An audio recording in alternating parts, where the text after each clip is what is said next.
Hey friends, if you encounter this issue where the Windows System32 config system file is missing or corrupt, then please watch this video. Now, this is a serious issue, so I will stick to two solutions only. One is an SFC scan. If it works, well. If it doesn't work, simply reset the computer. So, search for command prompt in the Windows search bar and click on Run as Administrator.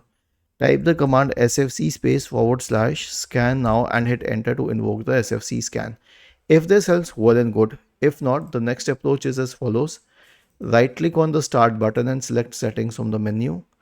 Go to the system tab on the list on the left hand side. In the right pane, scroll down and select recovery. Click on reset PC, remove everything, let it go through, and finally select cloud download and then click on next to initiate the repair process. It will reset your computer. Was this helpful? If yes, then please subscribe to the channel. If not, then let us know in the comment section of the video on how we could help you further. Thank you for watching this video and have a nice day.